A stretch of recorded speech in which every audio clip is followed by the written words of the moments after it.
नमस्कार दोस्तों, मैं विनय कुमार सालवी सिलेक्शन वाले यूट्यूब चैनल पर आपका स्वागत करता हूं। जैसा कि आपको पता ही है, हमारी जो मैथ्स की सीरीज़ चल रही है उसमें हमारा परसेंटेज चैप्टर चल रहा है। पहले जो मैंने आपको परसेंटेज का बेसिक बताया, अब मैं आपको उसके क्वेश्चंस हल करवा रहा हूं। तो इन क्वेश्चन हल करवाने की सीरीज़ में हम कुछ क्वेश्चंस और आपके लिए लेके आए हैं। उम्मीद करता हूं आपको ये सारे क्वेश्चन अच्छी तरह से समझ में आएंगे। ये क्वेश्चन शुरू करने से पहले मैं आपको एक बात और बता देना चाहता हूं। यदि आपने हमारे यूट्यूब चैनल को सब्सक्राइब नहीं किया हो तो जल्दी से जल्दी सब्सक्राइब कर लीजिए, ताकि आपको हमारे वीडियो के नोटिफिकेशन टाइम टू टाइम मिलते रहे। चलिए आज का सेशन हम शुरू करते हैं। हमारा आज का पहला प्रश्न है, एक मेले में किसी दिन 35,000 दर्शक पहुंचे तथा उनसे 4,75,000 रुपये प्रवेश राशि प्राप्त की गई। यदि प्रवेश शुल्क वयस्क के लिए 20 रुपये तथा बच्चे के लिए 10 रुपये हो तथा 10% दर्शकों को निःशुल्क पास मिला हो तो मेले में कितने बच्चे थे। दोस्तों, इस क्वेश्चन को हल करने की मैं एक यूनिक ट्रिक लेके आया हूं आपके लिए, जो यूट्यूब के इतिहास में पहली बार बताई जा रही है। आज से पहले किसी भी यूट्यूबर ने या किसी भी यूट्यूब चैनल पे जो आपको पढ़ाते हैं मैथ्स, उन्होंने ये ट्रिक आपको नहीं बताई होगी। इससे पहले एक जो हम रेशो प्रोपोर्शन वाला चैप्टर कर रहे थे, उस वाले चैप्टर में भी मैंने एक बार इस ट्रिक का यूज़ किया था। वो फर्स्ट टाइम था। आज मैं सेकंड टाइम इस ट्रिक का यूज़ करने जा रहा हूँ। आप देखिए, हम इस ट्रिक का यूज़ अलग अलग जगह अलग अलग प्रकार से करते हैं। वो वाला क्वेश्चन था जो सिक्कों वाला था, उसमें एक लेडी के पास 50 पैसे के और 25 पैसे के सिक्के थे और 25 पैसे की सिक्कों की संख्या पूछी थी, तो हमने यही वाली ट्रिक वहाँ पर यूज़ करी थी। देखिए आज हम इसमें वो ट्रिक कैसे लागू करते हैं। चलिए, सबसे पहले इसने दिया है, सबसे पहले हम क्या निकालना है कि वास्तव में सशुल्क जो दर्शक पहुंचे थे वो कितने थे। हम पहले वो निकाल रहे थे। हमें इस 10% को एलिमिनेट करना है। तो हम क्या करते हैं, इसका 10%, 35,000 दर्शकों में से 10% जो थे वो निःशुल्क थे, तो हमने इसका 10% इसी में से माइनस कर दिया। हम क्या करेंगे, 10% कैसे कैलकुलेट करेंगे, 35,000 का 10% क्या होगा, पीछे से एक जीरो को हम ढक लेंगे।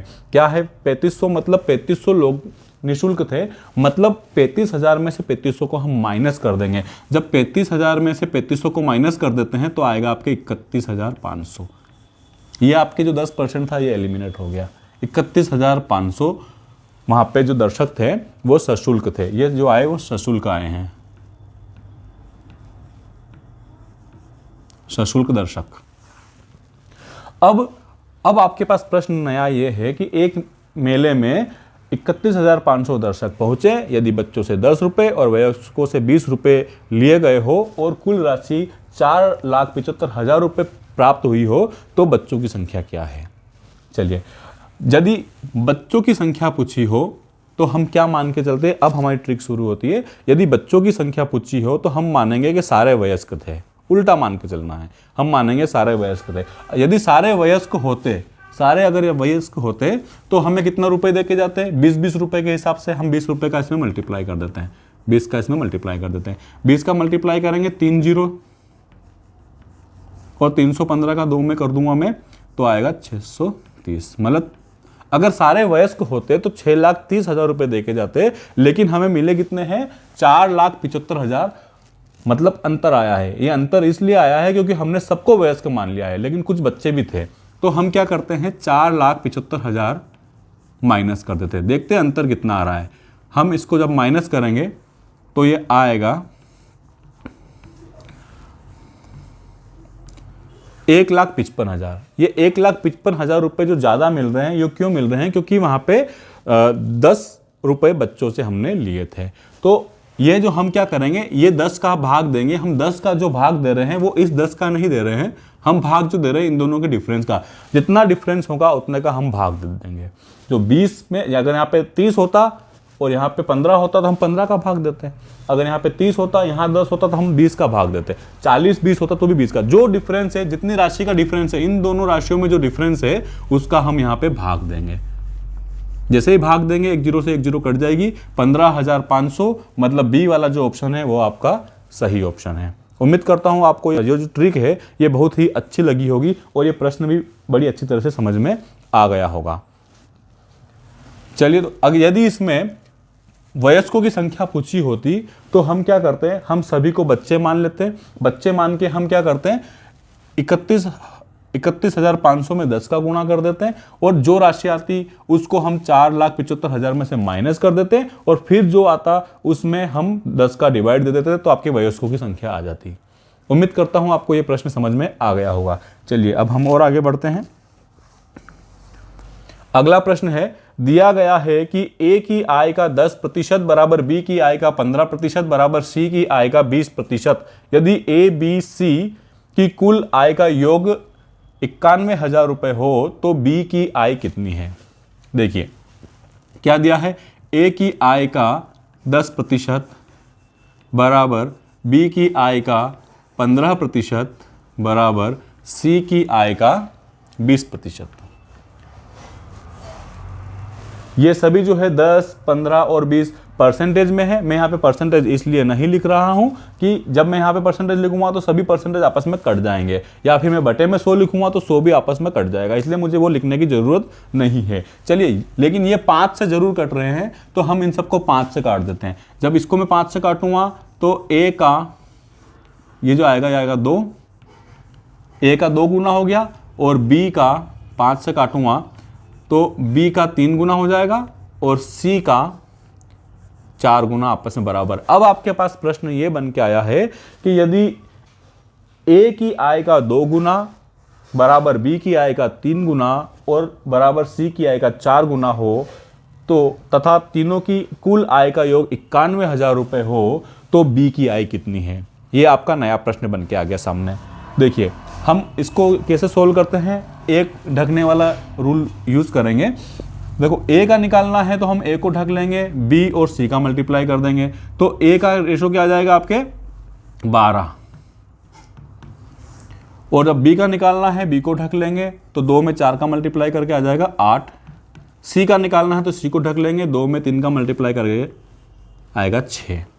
2 से कट रहा है तो हम फिर से काट देंगे तो आएगा 6:4:3। आपके ए बी और सी की आय का अनुपात आ चुका है।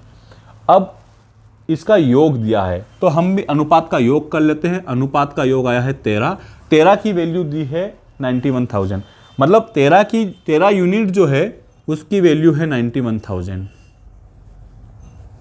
तो एक यूनिट की वैल्यू क्या होगी, एक यूनिट कितनी होगी आपके 13 के पहाड़े में 91 कब आता है, 7 टाइम आता है तो 7,000।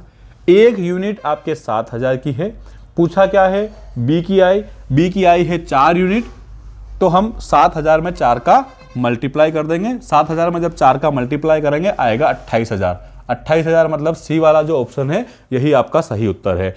उम्मीद करता हूं आपको यह प्रश्न भी बड़ी अच्छी तरह से समझ में आ गया होगा। अब हम अगले प्रश्न की ओर बढ़ते हैं। देखिए अगला प्रश्न है, किसी विद्यालय में लड़के तथा लड़कियां 3:2 के अनुपात में हैं। यदि 20% लड़के तथा 30% लड़कियां छात्रवृत्ति लेने वाले हो तो छात्रवृत्ति न लेने वाले विद्यार्थियों का प्रतिशत कितना है। देखिए दोस्तों, गणित में यही तो मजा है, यही तो रस है। इसमें दिया क्या है, इसमें दिया यह है कि छात्रवृत्ति लेने वाले लड़के और लड़कियों की परसेंटेज दिया है और पूछा क्या है, छात्रवृत्ति न लेने वाले। तो हम, अगर आपको ये पता है कि परसेंटेज जो होता है अपने आप में 100% होता है, कोई भी संख्या अपने आप की 100% होती है। यहां पे इसने दिया है 20%। 20% लड़के छात्रवृत्ति लेते हैं, इसका यह मतलब हुआ कि 80% लड़के छात्रवृत्ति नहीं लेते हैं। अब इसने नहीं लेने वाला का पूछा है तो हम नहीं लेने वाला ही कर लेते हैं। जो लड़के हैं आपके, जो बॉयज़ है आपके, वो है 80% ऐसे हैं जो छात्रवृत्ति नहीं लेते हैं, और जो गर्ल्स है, अब देखो 30% लड़कियां छात्रवृत्ति लेती है, इसका यह मतलब हुआ कि 70% लड़कियां छात्रवृत्ति नहीं लेती है। तो हम यहाँ पे 70 का मल्टीप्लाई करेंगे और इन दोनों का जो रेशो है, इन दोनों का हम टोटल कर देंगे, आएगा 5, इसका डिवाइड दे देंगे। इतना करने पे आपका आंसर आ जाएगा। देखिए ये जो आएगा आपके ए जो है ए का 80, ए का रेशो क्या है 3 है, तो हमने 3 में कर दिया 80 का गुणा, प्लस गर्ल्स है आपके 2 रेशो, तो 2 रेशो में हमने कर दिया 70 का गुणा और दे देंगे 5 का भाग। जब मैं 80 में 3 का गुणा करूंगा तो आएगा 240 और जब मैं 70 में 2 का गुणा करूँगा तो आएगा 140 और बटे में 5। 240 और 140 होते हैं 380 और 380 में 5 का जब भाग दूंगा तो आएगा 76%। 76% जो है वही आपका सही उत्तर है। देख लेते हैं ऑप्शन में कौन सा है। डी वाला जो ऑप्शन है यही आपका सही ऑप्शन है। देखिए दोस्तों, मैंने डायरेक्ट कैसे भाग दे दिया, मैं इसको भी बता देता हूं। जब भी हमें किसी संख्या में 5 का भाग देना हो तो हम क्या करते हैं, उस संख्या के अगर पीछे 0 है तो हम इस 0 को ढक लेते हैं और जो बची हुई संख्या है उसको डबल कर देते हैं। तो मैंने क्या किया, 38 को डबल कर दिया, मेरा आंसर आ गया। उम्मीद करता हूं आपको ये ट्रिक समझ में आई होगी और आपको ये प्रश्न भी बड़ी अच्छी तरह से समझ में आ गया होगा। अब हम और आगे बढ़ते हैं। अगला प्रश्न है, यदि A की आय का 15% बराबर B की आय का 5% तथा B की आय का 10% बराबर C की आय का 20% हो तथा A की आय 8000 हो तो तीनों की कुल आय कितनी है। क्या पूछा है, तीनों की कुल आय पूछा है और A की आय यहाँ पे दी गई है और इनका जो संबंध है आपस में परसेंटेज में तो वो दे रखा है। तो अब इसमें 2-2 का दे रखा है तो हम पहले अलग अलग निकाल लेते हैं। पहला हम A से B का रेशो निकाल लेते हैं। A और B का क्या दिया है, A की आय का 15% बराबर B की आय का 5%। हम इसको कैसे हल करते हैं, हम इस 5 से 15 को काट देंगे, ये आएगा 1 और ये आएगा 3। तो क्या हो जाएगा, A के बटे में B चला जाएगा और 1 के बटे में 3 आ जाएगा, मतलब A अनुपात B हो जाएगा आपके 1 अनुपात 3। तो मैं ये लिख सकता हूं A अनुपात B जो है वो है आपके 1 अनुपात 3। ऐसे ही हम इसको भी हल कर लेते हैं, B और C का। B का 10% बराबर है C का 20%। देखिए दोस्तों, 1 0 से 1 0 कैंसिल आउट हो जाएगी, फिर से B के बटे में C आएगा तो B अनुपात C जो होगा आपका वो हो जाएगा 2 अनुपात 1। अब आपके नया प्रश्न क्या बन के आ गया है कि यदि A अनुपात B बराबर 1 अनुपात 3 तथा B अनुपात C बराबर 2 अनुपात 1 हो तथा A की आय 8000 रुपए हो तो तीनों की कुल आय कितनी है। चलिए इसको कैसे हल करते हैं, हम तीनों का एक कंबाइन रेशो निकाल लेते हैं। तो A, B और C, A, B और C है। A और B का रेशो है 1 अनुपात 3, B और C का रेशो है 2 अनुपात 1। बेसिक्स की जो क्लास थी उसमें मैंने बताया था रेशो को कैसे हल करते हैं। हम क्या करते हैं, इस 3 को इधर बढ़ा लेते हैं और इस 2 को उधर बढ़ा लेते हैं और आपस में इनका मल्टीप्लाई कर देते हैं। सीधा मल्टीप्लाई करूंगा यह आएगा 2, इसका सीधा मल्टीप्लाई करूंगा यह आएगा 6, इसका सीधा मल्टीप्लाई करूंगा तो आएगा 3। आपके A, B, C का कंबाइंड रेशो आ चुका है जो है 2 अनुपात 6 अनुपात 3। दिया क्या है, दिया है A की आय दी है, A की आय है 8000, 2 यूनिट की वैल्यू दे रखी है 8000, 2 यूनिट की वैल्यू दे रखी है 8000। तो 1 यूनिट की वैल्यू कितनी होगी, 1 यूनिट की वैल्यू कितनी होगी, 1 यूनिट की वैल्यू होगी 4000, क्योंकि 2 का आधा होता है 1 तो 8 का आधा होगा 4000। तो 1 यूनिट की वैल्यू 4000 है। पूछा क्या है, कुल आय निकालनी हो तो हम रेशो का भी टोटल कर लेते हैं। रेशो का टोटल आपके आएगा 11 यूनिट की वैल्यू आपको निकालनी है। तो 11 यूनिट की वैल्यू कैसे निकालेंगे, जो 1 यूनिट की वैल्यू है उसमें मैं 11 का मल्टीप्लाई कर दूंगा तो 11 यूनिट की वैल्यू आ जाएगी। तो मैंने क्या किया, 1 यूनिट की वैल्यू मेरे है 4000 में 11 का मल्टीप्लाई करूंगा तो आ जाएगा 44000, जो है डी वाला ऑप्शन है जो आपका ये पूरा सही ऑप्शन है, बिल्कुल सही ऑप्शन है। उम्मीद करता हूं आपको ये प्रश्न बड़ी अच्छी तरह से समझ में आ गया होगा। चलिए अब हम अगला प्रश्न देखते हैं। अगला प्रश्न है, किसी परीक्षा में 60% विद्यार्थी अंग्रेजी में तथा 70% गणित में उत्तीर्ण हुए। क्या दिया है दोस्तों, यहां पे उत्तीर्ण दिया है। यदि 20% विद्यार्थी दोनों विषयों में अनुत्तीर्ण रहे हैं। पढ़ना है सवाल को तो इस प्रकार से पढ़ना है, एक एक शब्द को गौर से पढ़ना है। यहां पे उत्तीर्ण दिया है, यहां पे अनुत्तीर्ण दिया है, दोनों अपोजिट चीजें हैं। तथा 250 विद्यार्थी दोनों विषयों में उत्तीर्ण रहे हो तो कुल परीक्षार्थियों की संख्या कितनी है। बड़ा अच्छा सवाल है दोस्तों, इसको हम कैसे हल करते हैं, हम इसमें सिलोगिज्म का यूज करके इसको हल करेंगे। हम मान लेते हैं ये जो आपका सर्कल है ये है इंग्लिश का सर्कल, और ये जो सर्कल है ये है आपका मैथ्स का सर्कल, गणित का। अंग्रेजी में क्या बोल रहे हैं ये? अंग्रेजी में पूछा क्या है? कुल परीक्षार्थी पूछे हैं, ठीक है। अंग्रेजी में 60% विद्यार्थी उत्तीर्ण हुए हैं, अनुत्तीर्ण का दिया है। अगर यहाँ पे अनुत्तीर्ण हुए हैं 20% अगर अनुत्तीर्ण हुए हैं, कुल विद्यार्थी अगर 20% अनुत्तीर्ण हुए हैं, टोटल होते हैं 100%, तो उत्तीर्ण हुए जो है वो 80% है, क्योंकि हमने 100 में से 20 को माइनस कर लिया। अगर यहाँ उत्तीर्ण दिया है तो हमें यहाँ भी उत्तीर्ण निकालना पड़ेगा, तो 20% अनुत्तीर्ण है, 100 में से माइनस कर देंगे, 80% ऐसे विद्यार्थी आएंगे जो उत्तीर्ण होंगे, ठीक है।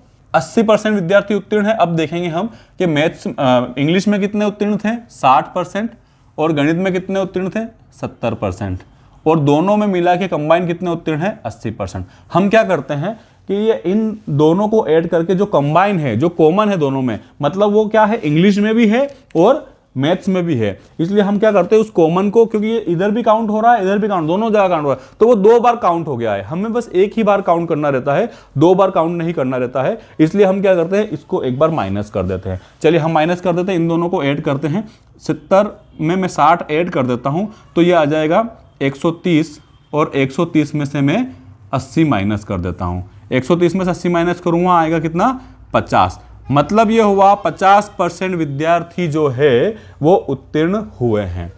अब क्या बोला है इसमें कि उत्तीर्ण रहे विद्यार्थी कितने हैं? 250। उत्तीर्ण हुए विद्यार्थी 250 है, और उसका परसेंटेज हमने निकाला 50% है, मतलब 250 जो है वो 50% है, तो 100% कितना होगा यही कैलकुलेट करना है। दोस्तों 50% जो है वो 100% का आधा है, तो मतलब ये 250 जो है वो किसी संख्या का आधा है। 250 किसका आधा है? 250 जो आधा है वो है 500 का। मतलब आपका जो सही उत्तर है वो है डी वाला 500। जैसे ही मेरा यहाँ 50% आया, मुझे अब आगे कैलकुलेशन करने की जरूरत नहीं है, सभी कैलकुलेशन अपने माइंड में हो जानी चाहिए, ऑटोमेटिक हो जानी चाहिए कि अगर 50% की वैल्यू 250 है तो 100% की वैल्यू तो 500 ही होगी। उम्मीद करता हूं आपको यह प्रश्न भी बड़ी अच्छी तरह से समझ में आ गया होगा। अब हम अगले प्रश्न की ओर बढ़ते हैं। आपका अगला प्रश्न है, एक परीक्षा में 40% अभ्यर्थी गणित में तथा 55% अभ्यर्थी अंग्रेजी में उत्तीर्ण हुए। अनुत्तीर्ण होने का मतलब है फेल हुए। यदि 18% अभ्यर्थी दोनों विषयों में अनुत्तीर्ण हुए, यहां भी फेल दिया है, दोनों सेम है, कोई दिक्कत नहीं है, तो तथा दोनों विषयों में 46 अभ्यर्थी उत्तीर्ण हुए हो। अब यहां पे उल्टा दे दिया है, यहां पे उत्तीर्ण दिया, 2 जगह दिया इसने अनुत्तीर्ण और यहां पे दिया है उत्तीर्ण। तो क्या पूछा है? कुल अभ्यर्थियों की संख्या पूछी है, टोटल कितने अभ्यर्थी थे, टोटल कितने कैंडिडेट थे। चलिए वैसे ही इसको हल करेंगे हम सिलोगिज्म से। एक हम बॉक्स ले लेते हैं, एक सर्कल ले लेते हैं हम मैथ्स का, पहले मैथ्स दिया है, ठीक है, पहले हम मैथ्स का ले लेते हैं, और दूसरा सर्कल हम ले लेते हैं अंग्रेजी का या इंग्लिश का। क्या दिया है? 40% विद्यार्थी जो है गणित में फेल हो गए। गणित में कितने फेल हो गए? 40% हो गए, तो हम यहां पे 40 लिख लेते हैं। 55% अभ्यर्थी जो है वो अंग्रेजी में फेल हो गए, तो हम यहां पे 55 लिख लेते हैं, और दोनों में मिला के 18% फेल हो गए, तो हम यहाँ पे 18 लिख लेते हैं। क्या करेंगे? इन दोनों को जोड़ के हम यहाँ पे 18 माइनस कर देंगे। इतना बड़ा बस मैं आपको समझाने के लिए कर रहा हूँ, परीक्षा में आपको इतना बड़ा नहीं करना है, आपको बस ये देखना है कि 40 में 55 जोड़ना है, 18 माइनस कर देना है। 40 में मैं 55 जोड़ूंगा, आएगा कितना? 95, और 95 में मैं 18 माइनस कर दूंगा। चलिए माइनस करते हैं, कितना आएगा आपके? 77। 77% जो विद्यार्थी है वो क्या हुए हैं? फेल हुए हैं। 77% फेल होने का क्या मतलब है दोस्तों? यहाँ पे जो विद्यार्थी दिए हैं, अभ्यर्थी दिए हैं, ये पास वाले दिए हैं, और ये परसेंटेज जो है वो फेल वालों का है। ये जो परसेंटेज है ये किसका है? फेल। ये जो परसेंटेज आया है ये फेल वालों का आया है। टोटल विद्यार्थी 100% थे, उसमें से 77% फेल हो गए हैं, तो पास वाले कितने होंगे? पास होने वाले अभ्यर्थी होंगे कितने? 23%। उम्मीद करता हूं आपको ये बात समझ में आई होगी कि टोटल जो होता है वो 100% होता है। मतलब अगर 77 फेल है तो कितने पास है, 23% पास है। और 23% जो है वो कितना है, 46 के बराबर है। यदि 46 किसी का 23% है तो उसका 100% कितना होगा, कुल निकालना है, इसलिए हम यहाँ पे 100 का ही मल्टीप्लाई करेंगे। कुल निकालना है तो हम 100 का ही मल्टीप्लाई करेंगे। यदि वो देता कि अनुत्तीर्ण, यदि वो पूछता कि जो फेल हुए हैं उनकी संख्या निकालो, तो हम 100 का मल्टीप्लाई नहीं करते हैं, हम फेल का ही मल्टीप्लाई कर देते 77 का। पर चूंकि यहाँ पे पूछा है कुल अभ्यर्थी कितने हैं, तो हम कुल कितने होते हैं, कुल 100% होते हैं, इसलिए यहाँ पे 100 का मल्टीप्लाई कर रहे हैं। देखो 23 से 2 बार कट जाएगा, आ गया 200। बी वाला जो ऑप्शन है यही आपका सही उत्तर है। उम्मीद करता हूं आपको यह प्रश्न भी बड़ी अच्छी तरह से समझ में आ गया होगा। अब हम अगले प्रश्न की ओर बढ़ते हैं। चलिए, अगला प्रश्न है, किसी कक्षा के 72% विद्यार्थियों ने जीव विज्ञान तथा 44% ने गणित विषय चुना।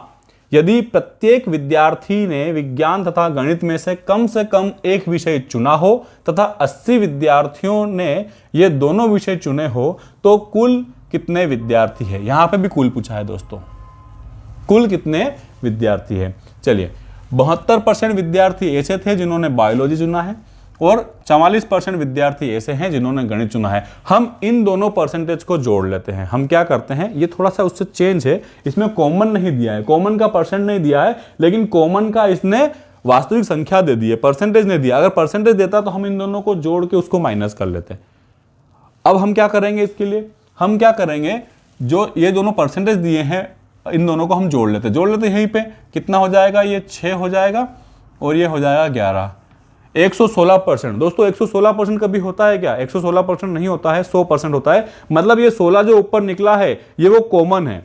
16 जो ऊपर निकल गया है ये क्या है, दोनों में कॉमन है। जिन्होंने जीव विज्ञान भी लिया है और गणित भी लिया है, दोनों विषय में जो कॉमन है वो कितने हैं, 16%। 16% जो आया है वो क्या आ गया आपके कॉमन, जिसके पास जीव विज्ञान भी है और गणित भी है। और वो कितने दिए हैं यहाँ पे, 80 विद्यार्थी जो है वो 16% है। मतलब मैं क्या करूंगा, इस 80 में 16% का भाग दे दूंगा। यदि मैं 16 का भाग दूंगा तो 1% की वैल्यू आएगी। पूछता कितना, कुल, इसलिए मैं 100 का मल्टीप्लाई कर दूंगा। 16 से मैं काट दूंगा, 5 बार कटेगा और ये आ गया आपके 500। सी वाला जो ऑप्शन है यही आपका सही उत्तर है। उम्मीद करता हूं आपको ये प्रश्न भी बड़ी अच्छी तरह से समझ में आया होगा। इसके पहले जो हमने प्रश्न किया था उसमें कॉमन परसेंटेज दिया था, इसलिए हमने उस परसेंटेज को माइनस करा था।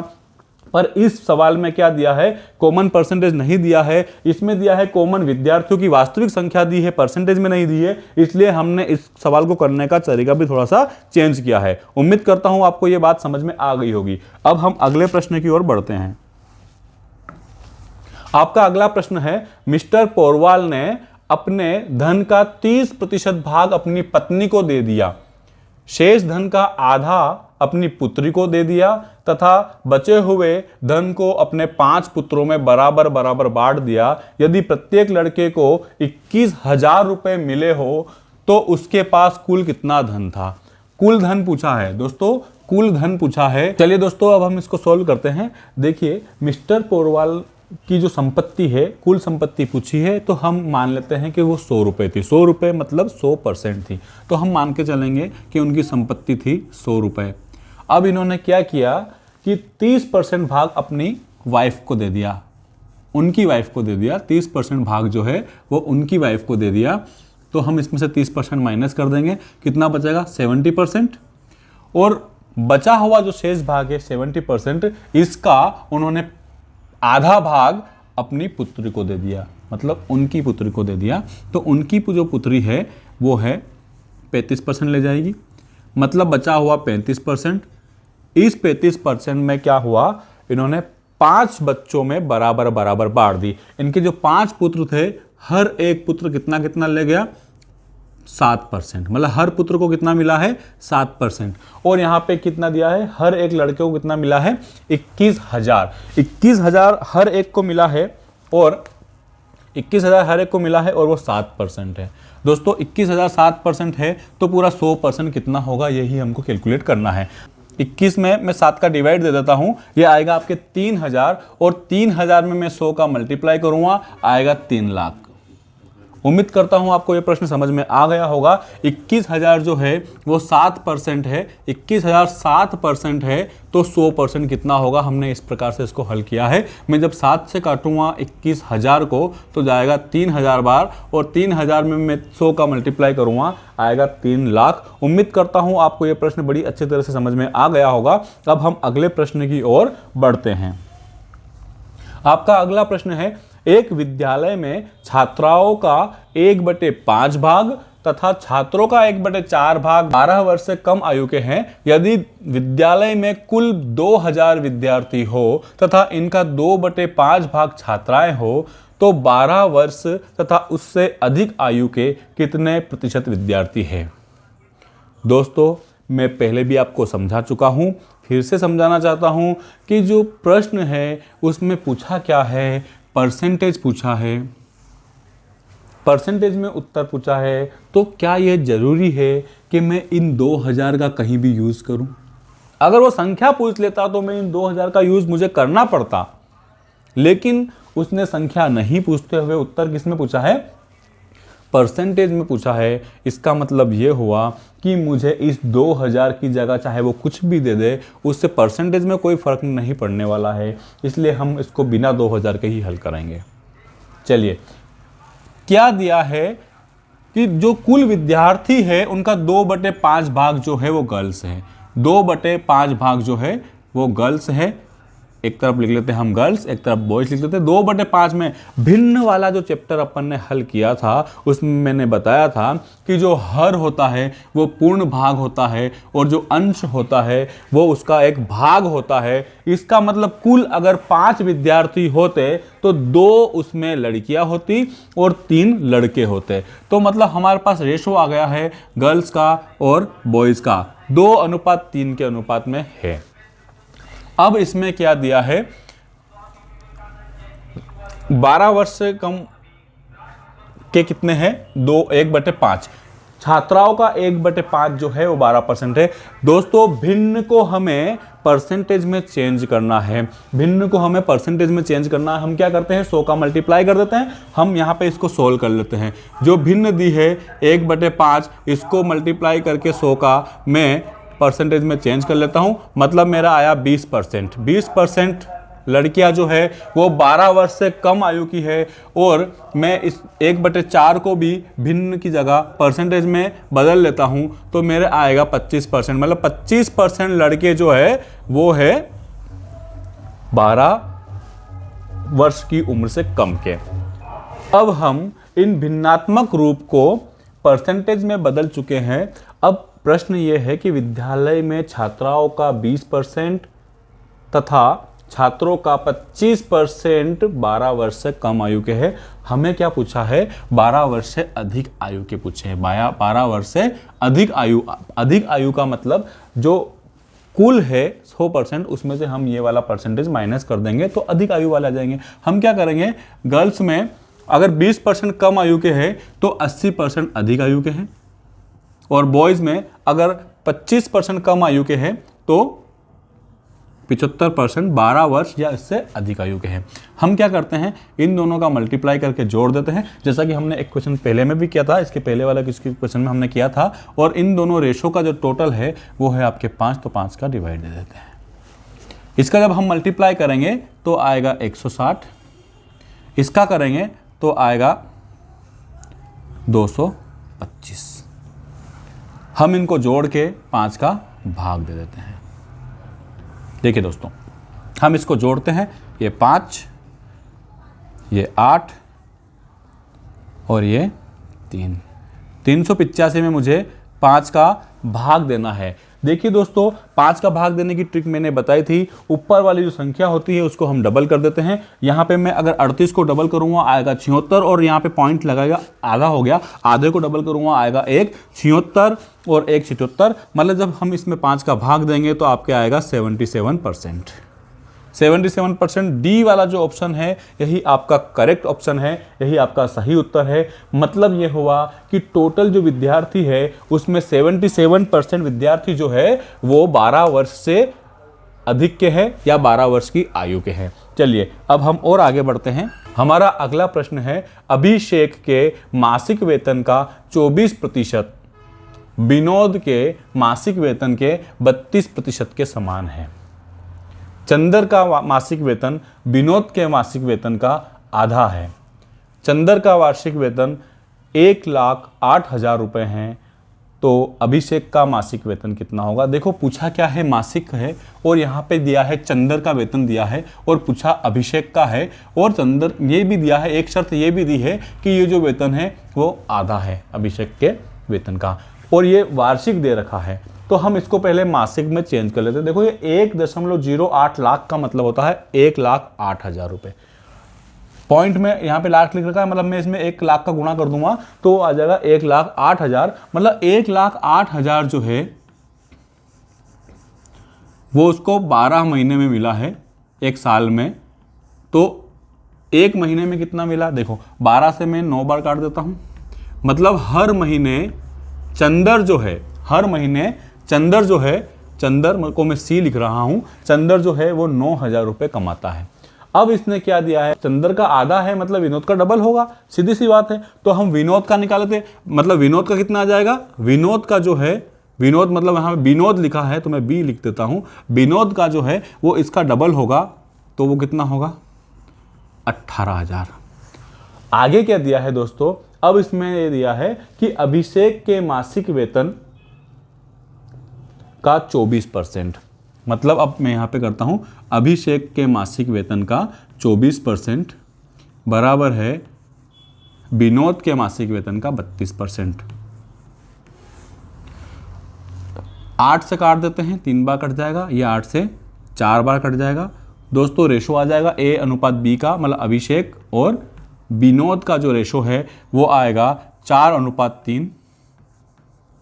अब देखिए दोस्तों, ये 18,000 जो आया है ये इस 3 की वैल्यू आई है और 4 की वैल्यू पूछी है। प्रश्न में क्या पूछा? अभिषेक का मासिक वेतन पूछा है, तो हम अभिषेक का वेतन निकालने के लिए क्या करेंगे? ये विनोद का जो वेतन है वो 3 यूनिट है, ये 18,000 जो है वो 3 यूनिट है, हमें 4 यूनिट की वैल्यू निकालनी है, तो हम इसमें 3 का भाग दे देंगे। जब हम इसमें 3 का भाग देंगे तो देखो 3 का भाग देने पे कितना आएगा? 6,000, और इसमें हम 4 का मल्टीप्लाई कर देंगे तो आएगा आपके 24,000। मतलब अभिषेक को 24,000 रुपये मिलते हैं। डी वाला जो ऑप्शन है यही बिल्कुल करेक्ट ऑप्शन है। उम्मीद करता हूं आपको ये प्रश्न बड़ी अच्छी तरह से समझ में आ गया होगा। चलिए अब हम अगले प्रश्न की ओर बढ़ते हैं। अगला प्रश्न है, राम भरोसे अपनी मासिक आय का 20% अपनी घरेलू आवश्यकताओं पर, शेष आय का 15% पुस्तकों पर तथा शेष आय का, ये आय है, शेष आय का 30% कपड़ों पर खर्च करता है। अब उसके पास 9,520 रुपये बचते हैं, उसकी मासिक आय कितनी है? देखिए दोस्तों, इस प्रकार का अगर कोई सवाल आता है तो उसको हम कैसे जल्दी से जल्दी सोल्व कर सकते हैं, उसकी मैं आपको ट्रिक बताता हूं। ये 9,520 जो है, ये आप देखिए, ये सारे खर्चे घटाने के बाद का मूल्य है, और उसकी पूछी क्या है? कुल आय पूछी है, मासिक आय पूछी है, तो मासिक आय उससे अधिक ही होगी, क्योंकि ये तो बचत है उसकी, अभी तक जो बचा है वो है। मासिक आय इससे अधिक होगी। इसका मतलब ये है हमें अधिक वाली वैल्यू निकालनी है, कम वाली वैल्यू हमारे पास है। इसका मतलब क्या हुआ? अधिक वाली वैल्यू कब आती है? जब हम अधिक का मल्टीप्लाई करें और कम का डिवाइड करें। जब हम अधिक का मल्टीप्लाई करेंगे और कम का डिवाइड करेंगे तो अधिक आएगी। चलिए अब इसी बेस पे हम सॉल्व करते हैं। ये 9,520 रुपए जो है, ये एक बार तो 20% खर्च करने के बाद के हैं, मतलब एक बार तो ये है 80%, तो उस टाइम 100% कितना होगा? 100% कितना होगा? और एक बार ये है 15% खर्च करने के बाद के हैं। जब मैं 100 में से वापस 15 माइनस करूंगा आएगा 85, मतलब ये है 85%, तो 100 कितना होगा? और अगली बार ये है, क्योंकि यहां पे शेष लिखा है इसलिए हम इस ट्रिक का यूज कर रहे हैं। अगली बार ये 30% खर्च करने के बाद की वैल्यू है, मतलब ये 70% है, तो 100 कितना होगा? देखिए मैंने क्या बताया था, ये कम वाली वैल्यू दी है और अधिक वाली वैल्यू पूछी है, पूरी वैल्यू पूछी है, तो हम क्या करेंगे? कम का भाग देंगे और अधिक का गुणा करेंगे। हमने कम का भाग दिया, अधिक का गुणा किया। चलिए अब हम इसको हल करते हैं। इसको हल करने के लिए हम काटते हैं। देखो 85 जो है वो 17 से कटता है, 85 कभी कभी आता है, तो हम एक अंदाज लगा सकते हैं कि ये भी 17 से कट सकता होगा। हम 17 से काट के देखते हैं इसमें। जब हम 17 से इसको काटते हैं तो 17 से 5 बार 85 आ जाता है, 10 बच जाएंगे, और फिर 17 से 6 बार आपके 102 आ जाएगा। ये 17 से कट गया, मतलब ये 17 से 5 बार कट गया। दोस्तों हम इन 2 जीरो से कोई सा भी 100 हटा देते हैं, क्योंकि 2 जीरो से 2 जीरो जब काटेंगे तो 100 एलिमिनेट हो जाएगा। अब हमारे पास नीचे क्या संख्या बची है, 8 यहाँ बचा है, 5 यहाँ बचा है, 7 यहाँ बचा है। अब क्या करेंगे, हम इस 7 से या 8 से काट सकते हैं इसको। हम 8 से काट लेते हैं, 8 से काटेंगे तो 7 बार जाएगा और ये 0, और फिर ये 7 से 10 बार जाएगा, 7 भी कैंसिल हो गया, 8 भी कैंसिल हो गया, और ये 5 से ये जो 10 है वो 2 बार जाएगा, वो 2 बार जाएगा। तो यहाँ पे मैं काट के 2 लिख देता हूँ और इसको काट देता हूँ। अब देखो ऊपर बचा है 2, यहाँ बचा है 100 और यहाँ बचा है 100। जब मैं इस 2 में 100 का और 100 का मल्टीप्लाई करूंगा तो देखो 2 के ऊपर 1, 2, 3 और 4 जीरो लग जाएगी, मतलब 20,000। 20,000 जो है सी वाला ऑप्शन, यही आपका बिल्कुल करेक्ट ऑप्शन है कि राम भरोसे जो है उसकी मासिक आय भी राम भरोसे 20,000 रुपये है। उम्मीद करता हूँ आपको ये प्रश्न समझ में आ गया होगा। चलिए अब हम आगे की ओर बढ़ते हैं। अगला प्रश्न है, एक व्यक्ति ने अपने मासिक वेतन का 45% खरीदारी पर खर्च करने का निर्णय लिया। 11,475 रुपए खर्च करने के बाद उसे ज्ञात हुआ कि यह धन उसके द्वारा खर्च किए जाने वाली राशि का 60% था।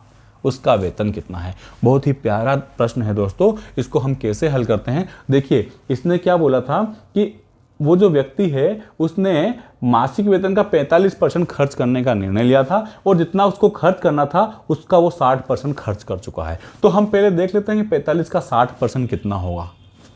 45 का 60%, और स्कूल वेतन पूछा है, मतलब 100 की वैल्यू उसने पूछी है, 100%। तो 100% तो उसका कुल वेतन था, हम मान लेते हैं 100% जो है उसका कुल वेतन है। ये तो कुल हो गया उसका टोटल वेतन। अब इसने क्या किया, 45 का 60% खर्च कर दिया। 45 का 60% हम कैलकुलेट कर लेते हैं। 45 का 60%,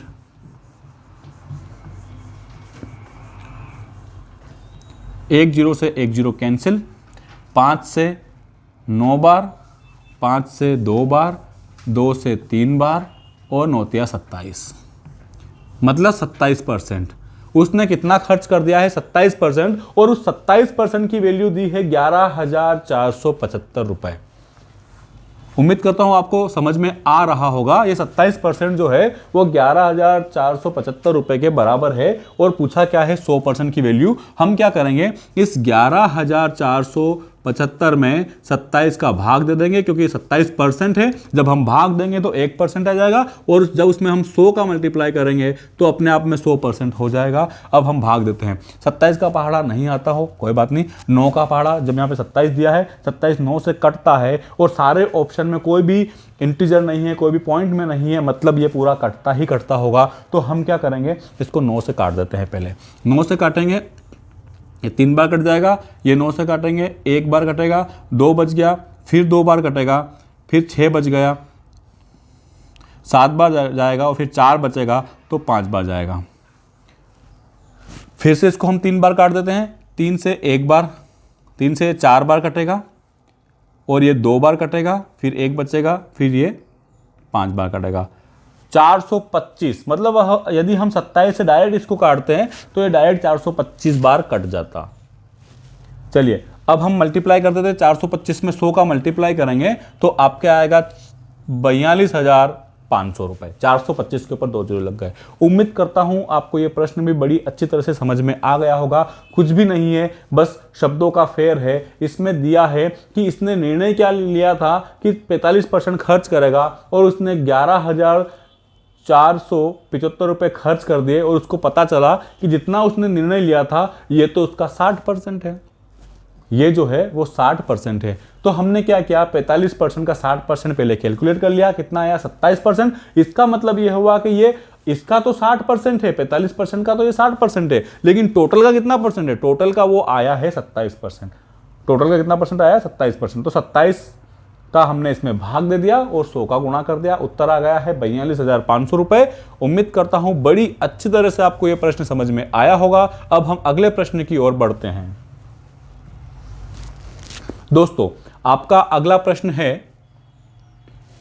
किसी वस्तु के मूल्य में 33 सहित 1/3% कमी होने पर 1 रुपए में 4 वस्तुएं अधिक खरीदी जा सकती है। घटने से पहले वस्तु का मूल्य कितना होगा? बहुत ही अच्छा प्रश्न है दोस्तों। ऐसे प्रश्नों में जो स्टूडेंट्स होते हैं उनको बहुत तकलीफ आती है इनको हल करने में। तो मैं आपको आज इसकी एक यूनिक ट्रिक बताऊंगा जो आज से पहले मुझे नहीं लगता कि किसी भी यूट्यूब चैनल पे किसी ने बताई होगी। इसकी भी मैं आपके लिए एक यूनिक ट्रिक लेके आया हूं। पहले आप ये देखिए कि ये हम इसको पहले भिन्नात्मक रूप में चेंज कर लेते हैं। भिन्नात्मक रूप में हम इसको कैसे चेंज करेंगे? भिन्नात्मक रूप में चेंज करने के लिए हम क्या करेंगे, इसके पीछे क्या है, परसेंटेज है, तो हम इसको बटे में 100 कर देते हैं। भिन्नात्मक रूप में हल करने लाने के लिए हम क्या करते हैं, 100 का भाग देते हैं, और जब परसेंटेज में चेंज करना हो तो हम 100 का गुणा करते हैं। चलिए हम इसमें 100 का भाग दे देते हैं। पहले इसी को हल कर लेते हैं। 33 सहित 1/3 है, हम इसको कैसे हल करेंगे? इसमें 33 में 3 का मल्टीप्लाई करेंगे, 99 आएगा, उसमें 1 जोड़ देंगे, तो ये तो हो गया आपके 100 और बटे में कितना है 3। मतलब 33 सहित 1/3 को मैं लिख सकता हूं 100/3। अब मुझे इसे भिन्नात्मक रूप में परिवर्तित करना है तो मैं इसमें क्या करूंगा, 100 का भाग दे दूंगा।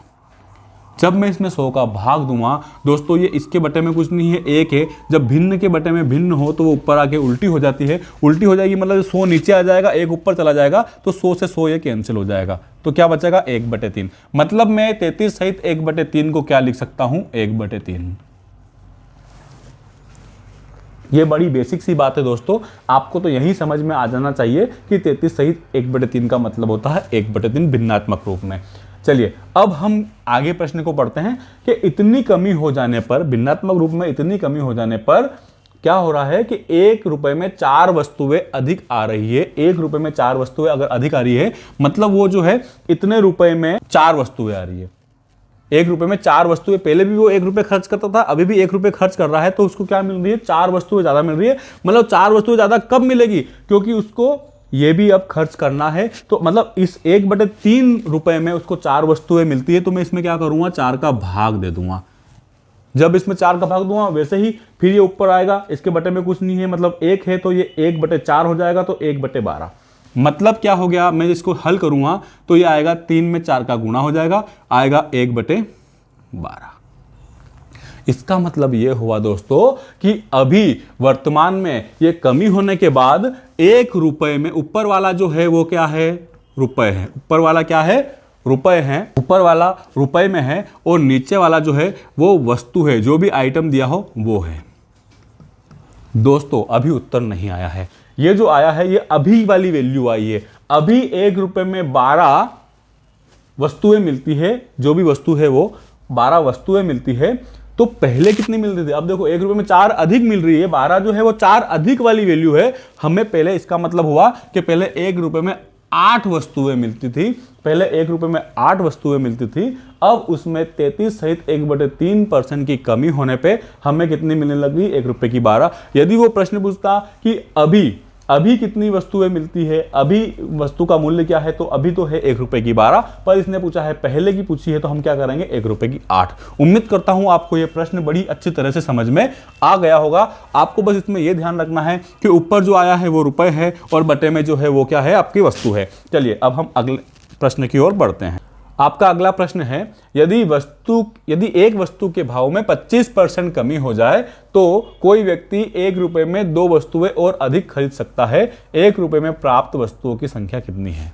तो हम इसको कैसे सोल्व करेंगे? ये 25% जो है, ये 25% जो है ये 2 वस्तुओं का मूल्य है। अभी में ये 25% जो है वो कितने वस्तुओं का मूल्य है, 2 वस्तुओं का मूल्य है। हमें क्या निकालना है, 100% का में कितनी आती है, 100% मतलब कुल राशि जो हम खर्च करेंगे उसमें कितनी वस्तु में। जब 25 में 2 वस्तुएं मिल रही है तो हम क्या करेंगे, 100 तक ले जाएंगे। जब हम इसमें 4 का मल्टीप्लाई करेंगे तो हम इसमें भी 4 का मल्टीप्लाई कर देंगे। मतलब ये हुआ कि वर्तमान में हम जितना भी खर्च करते हैं उससे हमें वर्तमान में 8 वस्तुएं मिलती है। वर्तमान में हमें 8 वस्तुएं मिलती है, पर इसमें क्या दिया है, यदि दिया है। मतलब अगर ऐसा होता अगर ऐसा हो जाता तो 8 मिलती, पर ऐसा हुआ क्या? ऐसा नहीं हुआ। मतलब ये जो पूछा है, ये पूछा है पहले जो मिलती थी वो कितनी, अगर ऐसा नहीं होता, 25% कमी नहीं होती तो कितनी वस्तुएं मिलती। तो हम क्या करेंगे, 2 वस्तुएं यहाँ पे अधिक मिल रही थी, वर्तमान में 2 वस्तुएं अधिक मिलती, अगर ऐसा हो जाता तो 2 वस्तुएं अधिक मिलती। तो अभी वास्तव में कितनी मिलती है? वास्तव में मिलती है 6 वस्तुएं। इसका सही उत्तर है 1 रुपए में 6 वस्तुएं मिलती है। उम्मीद करता हूं आपको यह प्रश्न बड़ी अच्छी तरह से समझ में आया होगा। अब हम अगले प्रश्न की ओर बढ़ते हैं।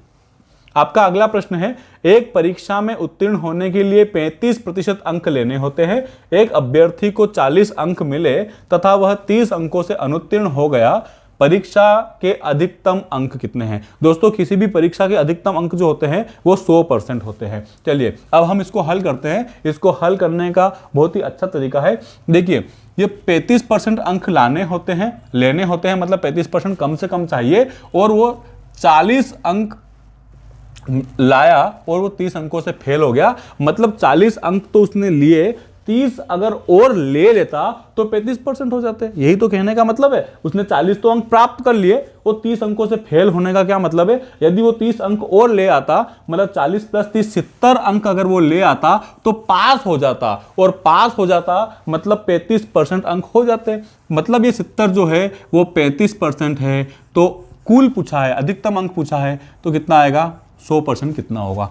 हम इसमें 35 में 35 से 2 बार काट देंगे, ये आ गया 200। मतलब मैक्सिमम जो मार्क्स थे वो कितने थे? 200।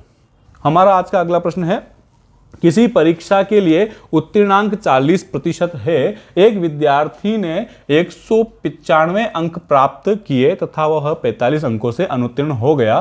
परीक्षा के अधिकतम अंक कितने हैं? देखो दोस्तों, इसमें भी अधिकतम अंक पूछे हैं। चलिए अब इसको भी हम हल करते हैं। देखो वही है, अंकों का योग कर लेंगे हम, अंकों का योग कर लेंगे, मतलब 195 में हम 45 ऐड कर देंगे। यहाँ पे मैंने जब इन दोनों को मैं ऐड करूँगा आएगा 240, और ये 240 जो है वो 40% है। वही ऊपर मैंने क्या लिखा? अंकों का योग लिखा, बटे में मैंने जो परसेंटेज दिया है उसका अंतर लिखा, क्योंकि एक ही परसेंटेज है, मतलब अंतर भी यही आ जाएगा, और मल्टीप्लाई कर दूंगा मैं। अधिकतम अंक मतलब 100%।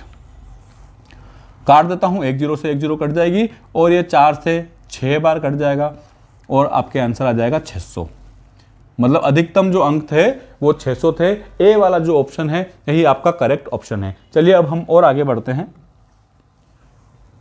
एक परीक्षा में लड़कियों तथा लड़कों के लिए उत्तीर्ण प्रतिशतता क्रमशः 35% तथा 40% है। क्रमशः मतलब लड़कियों के लिए 35% डिसाइड है और लड़कों के लिए 40% डिसाइड है पास होने के। एक लड़के ने 473 अंक प्राप्त किए तथा वह 127 अंकों से अनुत्तीर्ण रहा। लड़कियों के लिए न्यूनतम उत्तीर्ण अंक कितने हैं? दोस्तों, बड़ा अच्छा प्रश्न है। इसने अधिकतम नहीं पूछा है, कितना पूछा है? न्यूनतम पूछा है। हम इसको हल करते हैं। एक लड़का कितने अंक लेके आया? 473 अंक लेके आया। हम क्या करेंगे? अंकों का योग कर देंगे। अंक लेके आया 473 में हम 127 जोड़ेंगे, तो 73 में 27 जोड़ूंगा, 500 हो जाएंगे, 600। मतलब 473 और 127 कितने हो गए? 600। यदि वो 600 अंक लाता तो लड़का है, तो लड़के के कितने 40% से पास होना था, मतलब ये 40% है। दोस्तों, अब मैं इसमें काय का मल्टीप्लाई करूं? प्रश्न उपस्थित होता है, यदि मैं यहां पे 100 का मल्टीप्लाई करता हूं तो मैक्सिमम मार्क्स जो है वो आ जाएंगे। लेकिन पूछा क्या है? लड़कियों के लिए न्यूनतम उत्तीर्णांक पूछा है, तो लड़कियों के न्यूनतम उत्तीर्णांक कितने हैं? 35%। इसलिए मैं यहां पे 100 का मल्टीप्लाई ना करते हुए डायरेक्ट 35 का ही मल्टीप्लाई क्यों ना कर दूं। चलिए 5 से इसको काट लेते हैं हम, या फिर हम 0 से 0 भी काट के सोल्व कर सकते हैं, जैसे भी काटो आपकी मर्जी है। 5 से मैं इसको काट देता हूं 8 बार, 5 से इसको काट देता हूं 7 बार। अब 8 से मैं इसको काट सकता हूं। 8 से जब मैं इसको काटूंगा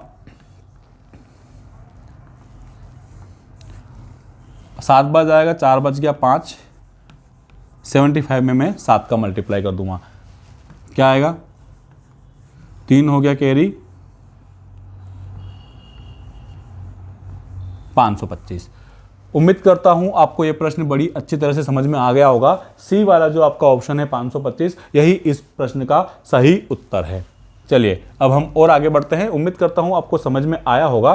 कुछ भी नहीं है इसमें, क्या है 473 अंक वो लाया था, 127 और अंक आते तो वो कितने हो जाते 40%, क्योंकि पास होने के लिए 40% अंक चाहिए।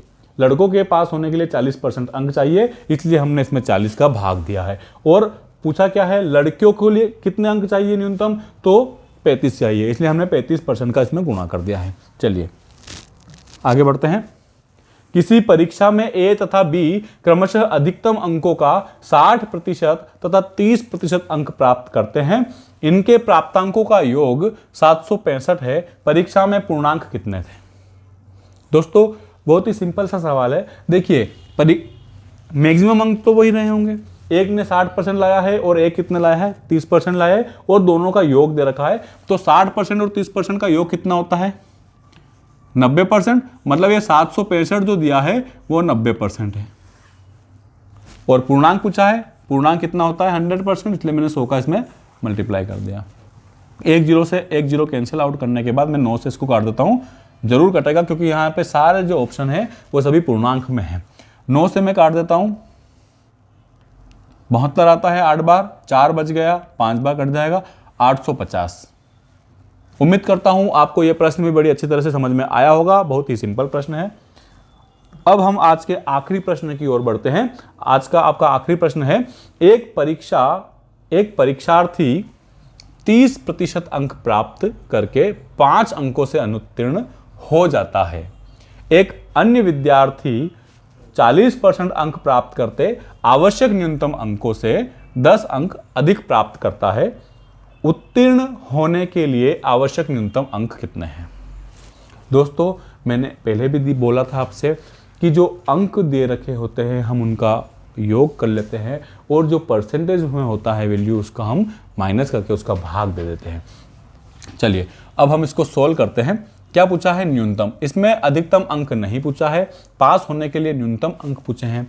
तो हम क्या करेंगे 30% जो है वो 5 कम है और 40% जो है वो 10 अधिक है। मतलब 30 और 40 का जो अंतर है 10%, वो कितना होगा 15। मतलब मैं क्या करूंगा अंकों का योग कर दूंगा, ऊपर अंकों का योग करूंगा मतलब 15, और परसेंटेज में जो संख्या दी है उसका मैं क्या करूंगा अंतर ले लूंगा, तो वो आएगा 10। 15 जो है वो 10% है। दोस्तों क्या मैं यहाँ पे 100 का मल्टीप्लाई कर दूं? आप आपके दिल पे हाथ रख के कसम खा लो कि मैं क्या, कसम खा के बताओ मुझे कि क्या मैं यहाँ 100 का मल्टीप्लाई कर दूं? मैं यहाँ पे 100 का मल्टीप्लाई क्यों करूं, जबकि मुझे 100 का निकालना ही नहीं है, मुझे तो न्यूनतम अंक निकालने हैं। तो मैं क्या करूंगा इस कंडीशन में, मैं 2 प्रकार से इसको हल कर सकता हूं। या तो मैं 30% निकाल लूं वैल्यू, या 40% वैल्यू निकाल लूं। चलिए मैं 30% निकाल लेता हूं। या अगर 10% है तो 30 कितना होगा, तो मैं 1 0 से 1 0 काट के निकाल लेता हूं 45। इसका मतलब ये हुआ कि ये जो बच्चा फेल हुआ था ये 45 अंक लाया था और 5 अंकों से फेल हो गया था। 45 लाने के बाद 5 अंकों से फेल होने का मतलब ये है कि अगर ये 5 अंक और लाता, मतलब 50 अंक लाता, तो पास हो जाता। तो न्यूनतम उत्तीर्ण अंक पूछे हैं, न्यूनतम उत्तीर्ण अंक पूछे हैं, तो कितना आएगा आपके 50। मतलब 45 तो ये लाया ही था, 45 अंक तो ये लाया ही था, 5 अंक और ले आता तो बेचारा पास हो जाता। और कितने अंक हो जाते उसके 50, जो होते 30%। या फिर मैं ऐसा कर लेता कि मैं यहाँ पे 40% कैलकुलेट कर लेता। जब मैं 40% कैलकुलेट करता तो मैं 15 में 4 का मल्टीप्लाई करता तो आता 60, और 60 अंक जो है वो 10 अंक अधिक होते, तो मुझे इस बार क्या करना पड़ता, 60 में से 10 माइनस करके न्यूनतम अंक लाने पड़ते हैं। उम्मीद करता हूं आपको ये प्रश्न बड़ी अच्छी तरह से समझ में आ गया होगा। आज का हमारा ये आखिरी प्रश्न था। इसी के साथ मैं अब आपसे विदा लेता हूं, पर विदा लेने से पहले एक बार और बोलना चाहूँगा, यदि आपको हमारी ट्रिक्स और हमारे समझाने का तरीका पसंद आ रहा हो तो आप इस YouTube चैनल को ज़रूर सब्सक्राइब करें, ताकि आपको हमारे वीडियो के जो नोटिफिकेशन है वो टाइम टू टाइम मिलते रहे। इसी के साथ धन्यवाद। जय हिंद, जय भारत।